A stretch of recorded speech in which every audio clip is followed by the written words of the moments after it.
Many thanks for joining us again on the newsroom. I am Anetta Felix. The All Progressives Congress Caretaker Committee and Extraordinary Convention Planning Committee, chaired by Governor Mai Mala Buni of Yobe State, are meeting behind closed doors at APC Secretariat in Abuja. At the meeting, the Caretaker Committee would set up subcommittees as part of preparations for the party's congresses and the National Convention. Among the subcommittees expected to be set up are the Finance and Publicity subcommittees. Present at the meeting include Governor Sani Bello of Niger State and Governor Mai Mala Buni of Yobe.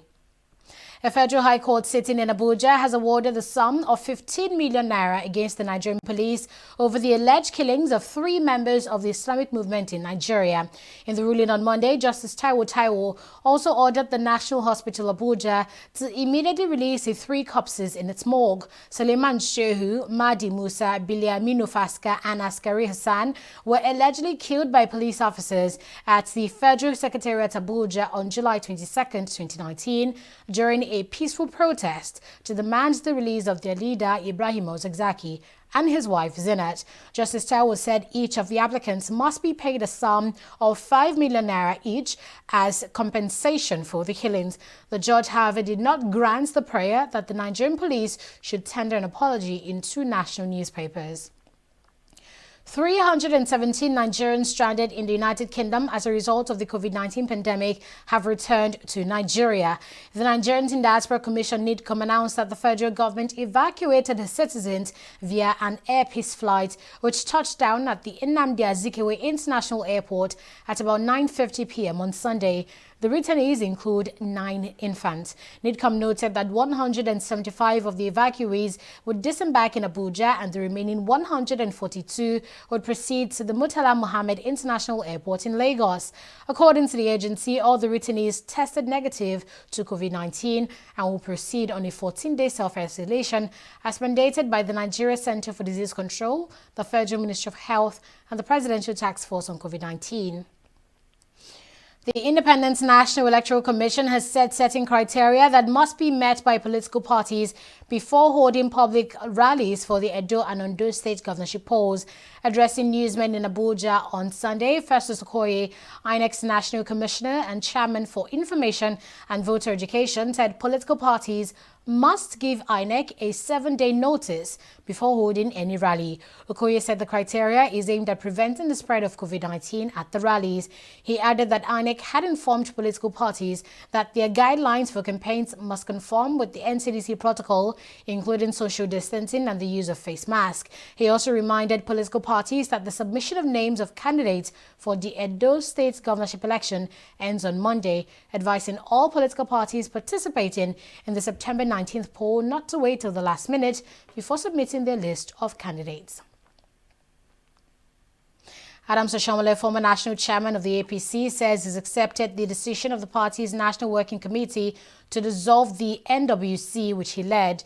During a press conference in Abuja on Saturday, Oshiomhole said he's taken the dissolution of the NWC in good faith and said he had no regrets over the decisions he took while he was national chairman of the party.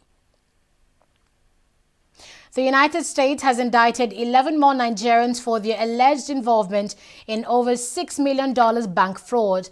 U.S. Attorney Craig Cabintino said they were charged for their alleged roles in a conspiracy to commit bank fraud in southern New Jersey and southeastern Pennsylvania over the course of 4 years. The suspect allegedly swindled hundreds of victims through accounts domiciled in American banks, including Wells Fargo. They've been arraigned on multiple counts such as fraud, forgery, among others. Each of them risk a penalty of 30 years in prison and a fine of $1 million if found guilty. Let's take a break here and we'll return with more updates after this break. Hello, I'm Dr. Taufik Adeyemi, consultant orthopedic spine surgeon at National Orthopedic Hospital, Bovide, Lagos. I'm here on the platform of Scoliosis Focus Initiative program on World Scoliosis Day. Scoliosis is an abnormal sideway curvature of the spine with some rotation. This patient presents with uneven shoulders, a hump in the back, and uneven pelvis. Majority of these cases are painless. Up to 5% of our population have scoliosis, and majority of them are idiopathic, meaning that the cause is unknown. You need a thorough history examination with quality X-ray to make an assessment. your doctor will advise you on the best treatment modality for your child. Scoliosis Focus Initiative is organizing a 2-week free online consultation to help you during this COVID-19 pandemic. Thank you.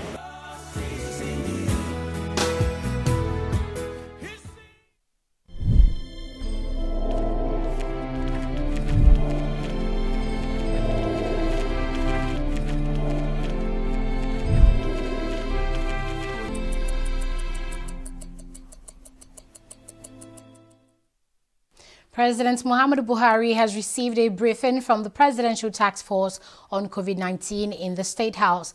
The President was briefed by the Secretary to the Government of the Federation and Chairman of the PTF, Boss Mustapha, Minister of Health, Osage Hanere, the Coordinator of the PTF on COVID-19, Sani Aliyu, Director General of the National Center for Disease Control, Chikwe Ihekwazu, as the second phase of the gradual easing of the lockdown ends today. The second phase of the easing of the lockdown in the country was for an initial period of 4 weeks. The lockdown was eased to a nationwide night curfew of 10 p.m. to 4 a.m. to limit social interactions and reduce the risk of the transmission of the virus, which is now on community transmission level. The Nigeria Center for Disease Control says 490 new cases of COVID-19 have been recorded in Nigeria. The NCDC announced this in a tweet on Sunday night, saying the new infections were reported from 19 states of the Federation and the Federal Capital Territory.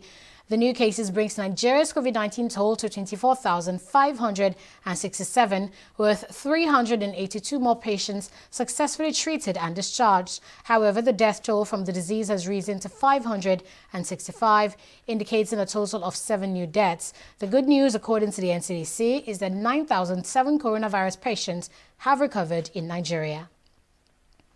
The federal government has announced plans to provide palliatives to businesses affiliated with the civil aviation industry who have been affected financially since the airport was closed in March. This was announced by the Minister of Aviation, Hadi Sirika, while addressing reporters at the Murtala Mohammed International Airport in Lagos. Sirika noted that the ministry is in talks with the Ministry of Finance, Budget and National Planning to provide support for the business, which have recorded a setback since the past 3 months. All of the businesses in civil aviation have lost tremendous amount of income. Most of them, almost all of them, are not able to pay salaries at the moment because the airlines can't pay salaries, the catering companies and so on and so forth, because there is no business. Travel agents have closed their shops, everybody had closed his shop, ground handling and so on and so forth. So it's a very huge economic challenge. With this, I've said last week that government, in its wisdom, is putting something together to help the entire industry, right from the car hire all the way to the air pieces of our world. So the owners of airlines and aircraft, down to travel agents, down to ground handling, all to food vendors and people doing businesses around our premises that have lost income. Government is coming up very soon. We are finalizing with the Ministry of Finance, Budget, National Planning, and the CBN. Then we will, sometime next week, announce the quantum of, or the amount, or the palliatives to be offered. We'll take a break here and we'll be right back. To stay with us.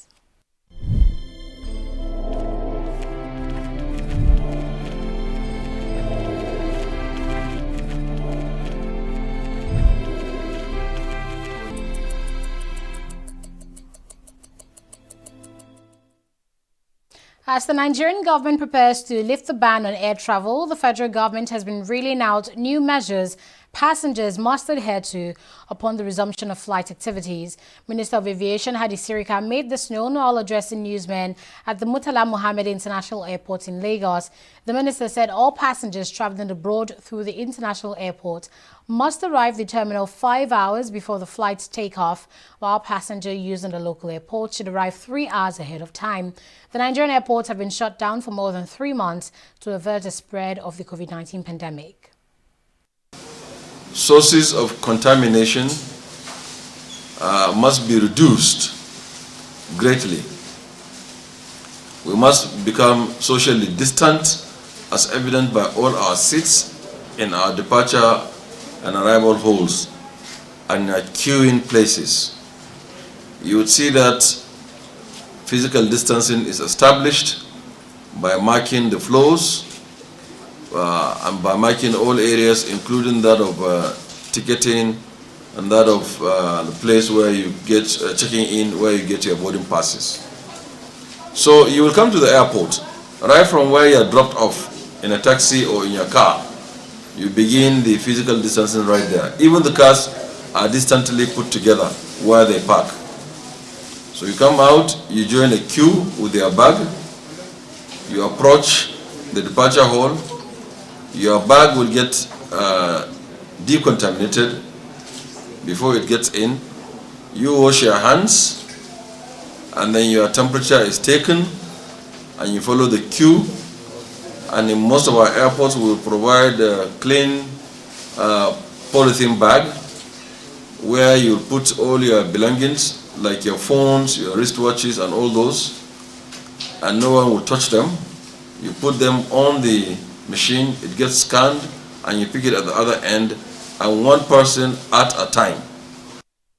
A French court has found ex-Prime Minister François Fillon and his wife Penelope guilty of embezzling public funds in a fake job scandal. Fillon was accused of paying his wife over €1 million for work she allegedly never did when he employed her as her assistant. The judicial case was prompted by an investigation of a French satirical weekly which alleged Penelope had been Fillon's parliamentary second assistant for 15 years with no evidence she did any work. The case wrecked Fillon's 2017 presidential bid, paving the way for Emmanuel Macron's election. The 66-year-old has insisted his wife earns the money honestly. Super Eagles striker Victor Osimhen has won the prize for Best African Player in Ligue 1, the French Football Championship, for the 2019-2020 season. According to the organizers of the award, Osimhen was chosen by a jury of sports journalists specializing in French and African football. The 21-year-old is the second Nigerian to win the award after Vincent Eyema picked up the prize in 2014. Osimhen arrived in Ligue 1 in 2019 to replace Nicolas Pepe, who left for Arsenal FC. He quickly became one of the biggest scorers of the French Championship. With 13 goals and 4 assists in 24/7 games, the Nigerian is among the best players of Ligue 1. And in entertainment updates, Nigeria's Afrobeat superstars Burna Boy and Wizkid have bagged awards at the 20th BET Awards held on Sunday. Wizkid's feature on Beyoncé's Brown Skin Girl track won him the BET Her Award category, making history as the African artist with the most BET Awards win. On his part, Burna Boy emerged the best international act. The biggest winners of the night were Beyoncé, Megan Thee Stallion, Chris Brown and Roddy Ricch with 2 awards each. The award took place virtually due to the COVID-19 pandemic. And that's it on the newsroom at this time. Thank you for watching.